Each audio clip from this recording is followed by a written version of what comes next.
Hey ya gamers, what's up? Welcome to another epic game review. Today we're going to be talking about Elder Scrolls Blades.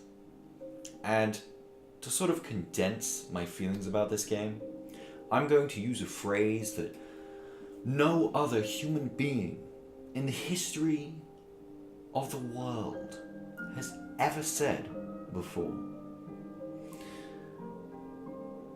Everything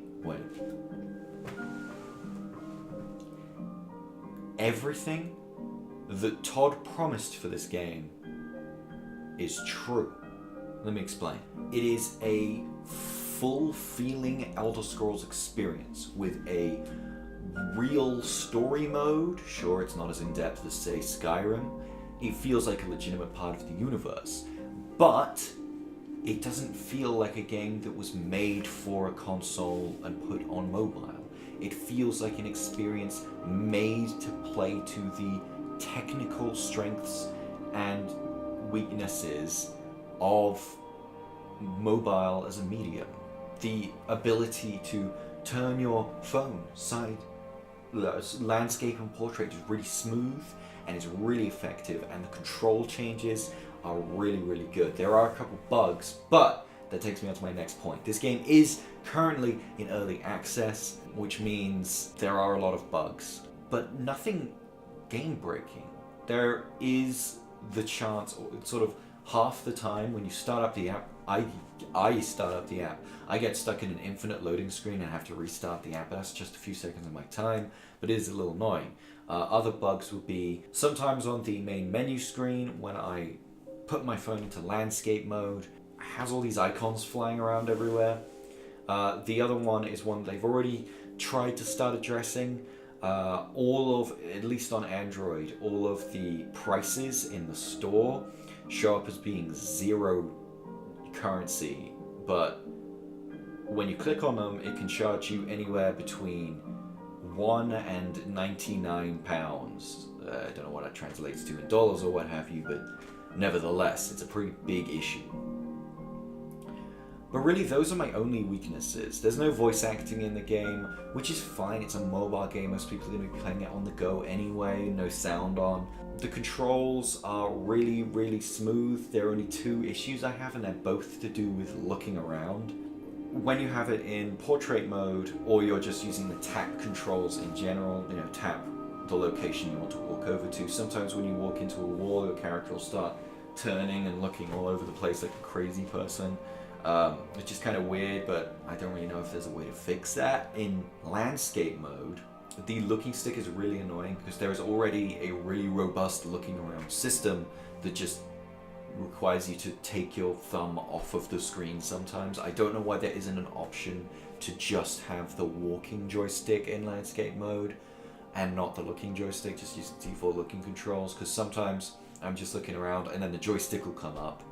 And I'll just look around a little bit because I'll be swiping, and it'll be really annoying. One thing that at first I thought would be an issue but wasn't, during the tutorial and the first few levels of the game, I felt that the charge up time for the sword bashes was too long, but as it's gone on, it feels exactly right. It feels like exactly the right amount of time to charge up your sword bashes, and it's a good way to make up for the animations, because if you tap and then an animation doesn't play to swing your sword, it makes it feel much more tactile when you're actually moving your sword with your thumb.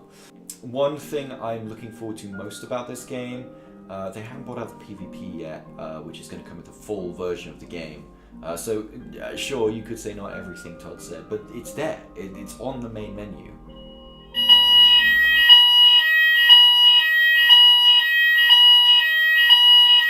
It's on the main menu, you just can't click on it yet.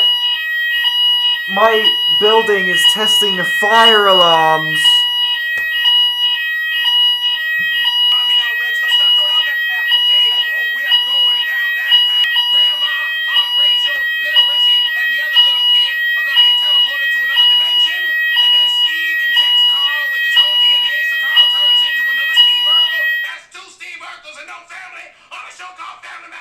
The alarm stopped.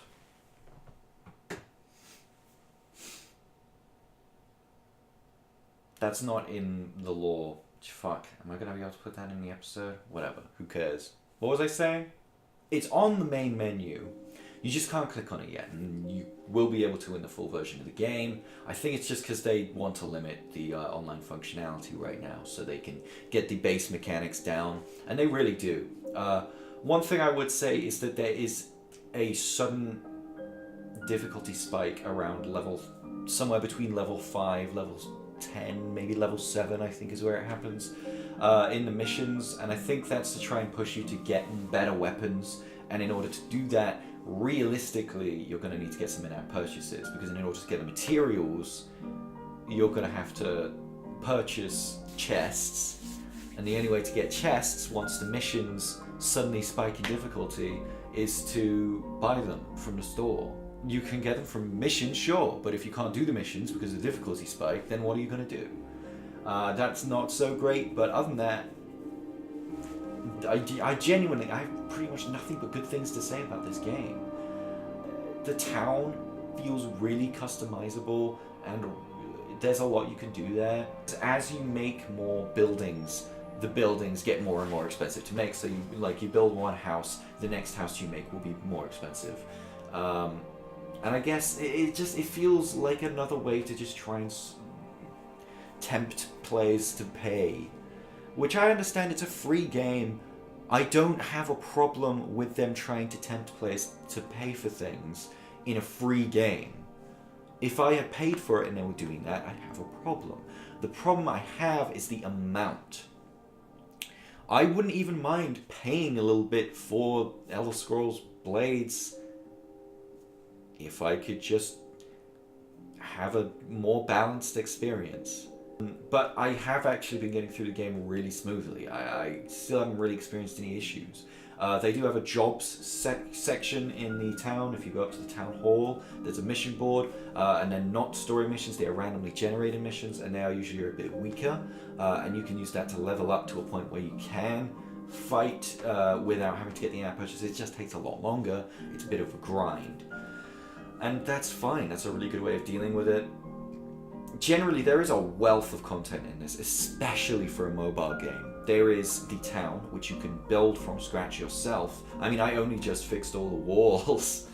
There is a full story involving an Elder Scroll and a Lich and a dragon. It's crazy. There is a Abyss mode, which is a randomly generated infinite dungeon crawler experience, which is really great. My only really problem with that is the XP isn't really nicely doled out. In the missions, even in the randomly generated missions, for every enemy you kill, you get XP. In the Abyss mode, you only get XP when you die, and it is a set amount of XP. I think you should get that set amount of XP plus the XP for however many enemies you killed. I mean, how hard can that be? You know? That seems more than fair.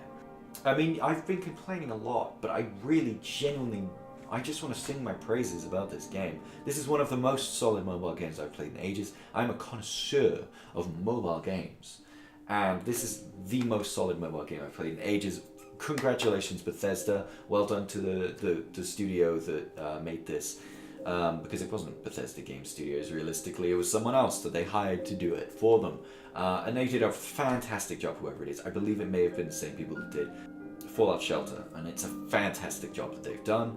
I do want to see more buildings to build in the town, because at the moment there's just like 3 buildings and then a bunch of houses, which I don't really... And you can't enter any of the buildings, which is really annoying. I built a bunch of houses, and I think they should add, not soon, but at some point, the ability to customize and furnish houses, and then that attracts certain types of people to live in your town. Like if you furnish it with certain, things, it'll attract orcs to live in your town, or Khajiits, or and then you can customize different houses to have different things, so different parts of town have different races. Oh no, I just invented segregation. One thing that I am really curious about, though, Todd at E3 last year said that this game's big aim is to be on every device it possibly can be. At the moment it's on mobile, but it's eventually going to be on the Switch, on console, on PC, and in VR. Not only PC VR, but also I assume PlayStation VR, and mobile VR. I have a Daydream View headset. I would absolutely love to see this, especially with the graphics, because it is a graphically beautiful game. This is one of the most graphically fantastic games that I have seen, especially on the iPhone 10. I feel like they are really favoring the iPhone 10 because I have a Pixel 2. I know people with a Pixel 3. The Pixel 3 could absolutely run the same graphics that the iPhone 10 could. I think, I haven't done my research into the iPhone XS's graphics processors, but so it may be a little better, but I don't know. I just feel like, considering how good the iPhone X's are, they could do it, they could allow certain other phones to do it just as well. Generally, this game, and I do not hesitate in giving it a gold star, I think, even especially for an early access version of the game, as long as they don't go crazy with the monetization, and it is a really hard thing to balance monetization. I think they have a really solid thing and a contender for one of the best mobile games ever made. It's a really great portable experience. It's a really good quick usage experience that boots up really quick and you get into it really quick and you can play it for as long as you want. When you quit the game, it boots you in exactly where you left off. Brilliant. Gold star, no regrets. This is the second review I've done in a row, and guess what? I'm going to be doing another one. See you in the next one. No crazy lore tidbits today. Bye bye.